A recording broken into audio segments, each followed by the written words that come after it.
রমজান মাসের গুরুত্বপূর্ণ আমলগুলোর মধ্য থেকে একটা হচ্ছে সেহরি খাওয়া। সেহরি খাওয়া এটা সুন্নতে মুয়াক্কাদা। প্রিয় নবী সাল্লাল্লাহু আলাইহি ওয়াসাল্লাম সবসময় রোজা রাখার ক্ষেত্রে সেহরি খেয়েছেন।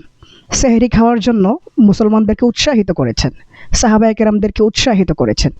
প্রিয় নবী সাল্লাল্লাহু আলাইহি ওয়াসাল্লাম ইরশাদ করেছেন, তাসাহহারু, হে আমার সাহাবারা তোমরা সেহরি খাও, ফাইন্না ফিস সাহুরি বারাকাহ, কেননা সেহরির মাঝে তোমাদের জন্য বরকত রয়েছে।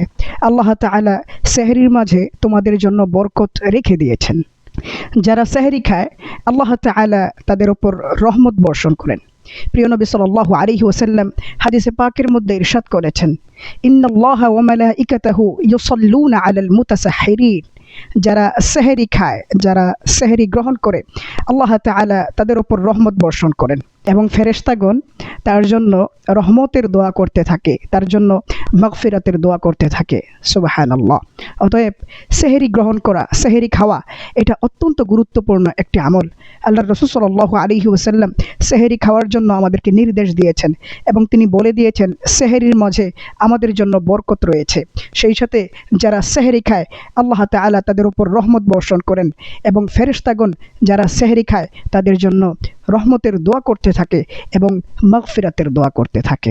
সেহরি এটা শুধু একটি গুরুত্বপূর্ণ আমলই নয়, সেহরি শুধু সুন্নতে মুয়াক্কাদাই নয়, বরং সেহরি হচ্ছে ইসলামের অনেক বড় একটি শিআর, ইসলামের অত্যন্ত গুরুত্বপূর্ণ একটি নিদর্শন।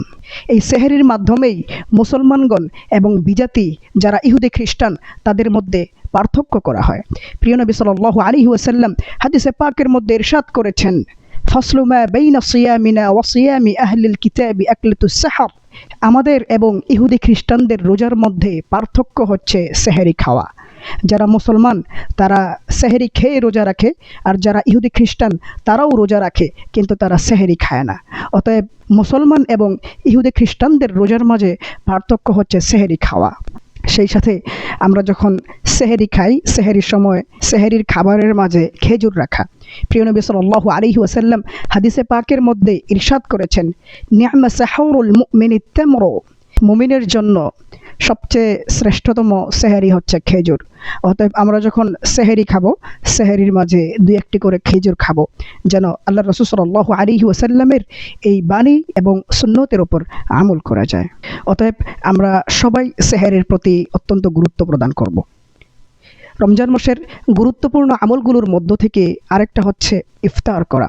প্রিয় নবী সাল্লাল্লাহু আলাইহি ওয়াসাল্লাম যখনই রোজা রাখতেন ইফতার করতেন এবং ইফতার এটা সুন্নতে মুয়াক্কাদা। সেই সাথে রাসূল সাল্লাল্লাহু আলাইহি ওয়াসাল্লাম মুসলমানদেরকে খুব দ্রুত ইফতার করার নির্দেশ দিয়েছেন। যখনই সূর্যাস্ত হবে সাথে সাথে আল্লাহর রাসূল সাল্লাল্লাহু আলাইহি ওয়াসাল্লাম দ্রুত ইফতার করার নির্দেশ দিয়েছেন। হাদিস শরীফের মধ্যে ইরশাদ হয়েছে, আহাব্বু ইবাদি ইলাইয়া আ'জালুহুম ফিতরা, আল্লাহর রাসূল সাল্লাল্লাহু আলাইহি ওয়াসাল্লাম বলছেন, আমার উম্মতের মধ্য থেকে তারাই আমার সবচেয়ে বেশি প্রিয় যারা সূর্যাস্তের সাথে সাথে দ্রুত ইফতার করে ফেলে। অন্য এক হাদিসে প্রিয় নবী সাল্লাল্লাহু আলাইহি ওয়াসাল্লাম ইরশাদ করেছেন, লা ইয়াজালুন নাসু বিখাইরিন মা আজ্জালুল ফিতরা, আমার উম্মতেরা যত দিন যত কাল সূর্যাস্তের সাথে সাথে দ্রুত ইফতার কার্য সম্পাদন করবে ততদিন তারা আল্লাহ তাআলার পক্ষ থেকে রহমত, কল্যাণ এবং মঙ্গল তারা লাভ করতে থাকবে। অতএব আমরা যদি আল্লাহ তাআলার তরফ থেকে বরকত লাভ করতে চাই, মঙ্গল এবং কল্যাণ অর্জন করতে চাই, তবে অবশ্যই যখনই আমরা রোজা রাখি, আমরা যখন ইফতার করব দ্রুত ইফতার কার্য সম্পাদন করতে হবে, দ্রুত ইফতার করতে হবে।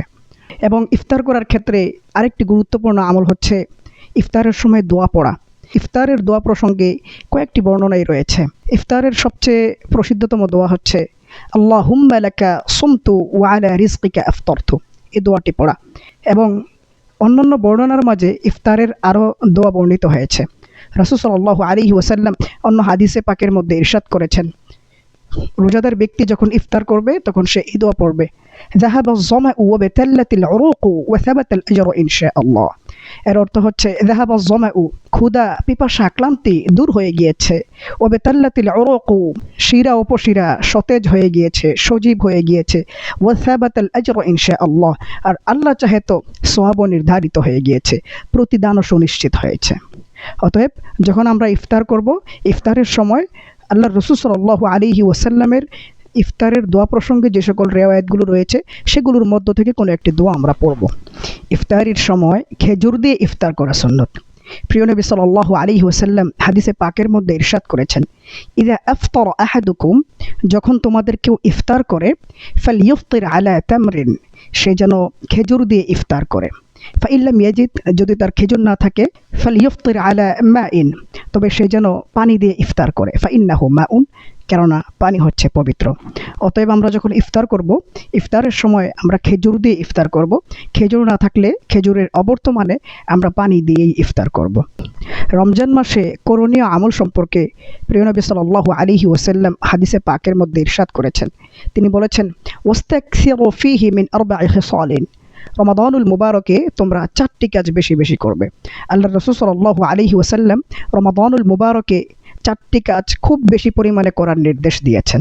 1 নম্বর হচ্ছে কালিমায়ে তাইয়্যিবা, লা ইলাহা ইল্লাল্লাহ। রোজা রেখে এই কালিমাটা খুব বেশি পরিমাণে পাঠ করা। আপনারা একটা জিনিস লক্ষ্য করুন, আমরা যখন কালিমা পাঠ করি লা ইলাহা ইল্লাল্লাহ, তখন কিন্তু আমাদের ঠোঁট নড়ে না, শুধু জিহ্বাটা নড়াচড়া করে। এই যে লা ইলাহা ইল্লাল্লাহ, আমাদের ঠোঁট নড়ে না, শুধু জিহ্বা নড়াচড়া করে। এর দ্বারা বোঝা যায় মুমিন বান্দা যখন এই কালিমায়ে তাইয়্যিবা পাঠ করে, সে কোনো লোক দেখানোর জন্য এই কালিমা পাঠ করে না, কেবলই সে আল্লাহ তাআলাকে সন্তুষ্ট করার জন্য, আল্লাহ তাআলাকে রাজি খুশি করার জন্য এই কালিমায়ে তাইয়্যিবা পাঠ করে। অতএব রমাদানুল মুবারকে আমরা যখন রোজা পালন করব, রোজা রেখে এই কালিমায়ে তাইয়্যিবা খুব বেশি পরিমাণে পাঠ করব। 2 নম্বরে আল্লাহর রাসূল সাল্লাল্লাহু আলাইহি ওয়াসাল্লাম বলেছেন, বেশি পরিমাণে ইস্তেগফার পাঠ করবে, আল্লাহ তাআলার কাছে নিজের গুনাহগুলোর ক্ষমা প্রার্থনা করবে এবং এই দোয়াটি বেশি বেশি পড়বে, আস্তাগফিরুল্লাহ আস্তাগফিরুল্লাহ। পারলে যে বড় দোয়াটি রয়েছে সেটিও পড়া, আস্তাগফিরুল্লাহ রাব্বি মিন কুল্লি যামবি ওয়া আতুবু ইলাইকা লা হাওলা ওয়া লা কুওয়াতা ইল্লা বিল্লাহিল আলিয়্যিল আযীম। পুরো দোয়াটি পড়ার চেষ্টা করা, যদি পারা না যায় তবে আস্তাগফিরুল্লাহ এতটুকু পড়লেই চলবে। বাংলাতেও আল্লাহ তাআলার কাছে দোয়া করা যায়, হে আল্লাহ আপনি আমাদের গুনাহগুলো ক্ষমা করে দিন, আপনি আমাদের জীবনের পাপরাশিগুলো ক্ষমা করে দিন। এভাবে নিজের গুনাহের জন্য আল্লাহ তাআলার কাছে আশ্রয় প্রার্থনা করা। 4টি আমলের মধ্য থেকে এ দুটো হচ্ছে এমন আমল যেটির মাধ্যমে আমরা আল্লাহ তাআলাকে সন্তুষ্ট করব। এ দুটি আমল হচ্ছে আল্লাহ তাআলাকে সন্তুষ্ট করার আমল। এর পরবর্তী যে দুটো আমল রয়েছে সে দুটো আমল হচ্ছে আমার নিজের কল্যাণের জন্য।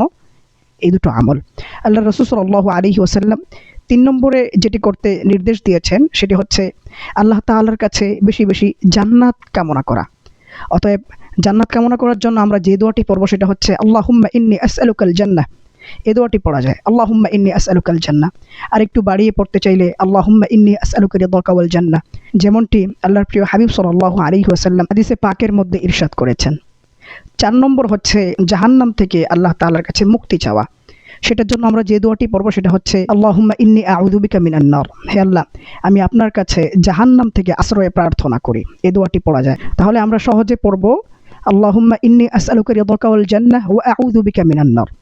এটা এমন একটা দোয়া যে একই সাথে আল্লাহ তাআলার কাছে জান্নাত কামনা করা হয় এবং সেই সাথে জাহান্নাম থেকেও আল্লাহ তাআলার কাছে মুক্তি প্রার্থনা করা হয়। অতএব আমরা রোজা রেখে এই দোয়াটা বেশি বেশি পড়ব, আল্লাহুম্মা ইন্নী আসআলুকা রিদাকা ওয়াল জান্নাহ ওয়া আউযু বিকা মিনান নার। তাহলে আল্লাহর রাসূল সাল্লাল্লাহু আলাইহি ওয়াসাল্লাম রোজা রেখে মৌলিকভাবে 4টি আমল করার নির্দেশ দিয়েছেন। 1 নম্বর হচ্ছে বেশি বেশি কালিমায়ে তাইয়্যিবা পাঠ করা, লা ইলাহা ইল্লাল্লাহ এটি পাঠ করা। 2 নম্বর হচ্ছে বেশি পরিমাণে আল্লাহ তাআলার কাছে ক্ষমা প্রার্থনা করা, বেশি বেশি ইস্তিগফার পাঠ করা, আস্তাগফিরুল্লাহ আস্তাগফিরুল্লাহ এই দোয়াটি বেশি বেশি পড়া। 3 নম্বর হচ্ছে আল্লাহ তাআলার কাছে জান্নাত কামনা করা, আল্লাহুম্মা ইন্নী আসআলুকাল জান্নাহ। 4 নম্বর হচ্ছে আল্লাহ তাআলার কাছে জাহান্নাম থেকে মুক্তি চাওয়া, সেটা হচ্ছে আল্লাহুম্মা ইন্নী আউযু বিকা মিনান নার অথবা ওয়া আউযু বিকা মিনান নার। দুইটাকে একসাথে বলা যায়, আল্লাহুম্মা ইন্নী আসআলুকাল জান্নাতা ওয়া আউযু বিকা মিনান নার। অতএব রমজান মাসে এই আমলগুলো খুব বেশি পরিমাণে করা। তাহলে আজকের আলোচনায় আমরা যেটা পেলাম সেটা হচ্ছে 1 নম্বরে হচ্ছে সেহরি খাওয়া, অত্যন্ত গুরুত্বপূর্ণ আমল এবং সুন্নতে মুআক্কাদা। 2 নম্বর হচ্ছে খুব দ্রুত ইফতার করা। ইফতার যতদিন আমরা দ্রুত করব আল্লাহ তাআলার তরফ থেকে আমাদের জন্য কল্যাণ লাভ হতে থাকবে। 3 নম্বর হচ্ছে আল্লাহর রাসূল সাল্লাল্লাহু আলাইহি ওয়াসাল্লাম রোজা রেখে 4টি কাজ বেশি করার নির্দেশ দিয়েছেন। সেটি হচ্ছে কালিমায়ে তাইয়্যিবা, ইস্তিগফার বেশি বেশি পাঠ করা, আল্লাহ তাআলার কাছে জান্নাত কামনা করা, সেই সাথে জাহান্নাম থেকে আল্লাহ তাআলার কাছে মুক্তি প্রার্থনা করা। আল্লাহ তাআলা রোজা রেখে এই সমস্ত আমলগুলো আমাদেরকে বেশি পরিমাণে করার তৌফিক দান করুন, আমিন। প্রিয় দর্শক, আজকের ভিডিও এ পর্যন্তই। দেখা হবে পরবর্তী কোনো ভিডিওতে। সে পর্যন্ত আপনারা সবাই সুস্থ থাকুন, ভালো থাকুন। সকলের প্রতি শুভকামনা জানিয়ে আজকের মতো এখানেই বিদায় নিচ্ছি। আসসালামু আলাইকুম ওয়া রাহমাতুল্লাহি ওয়া বারাকাতুহু।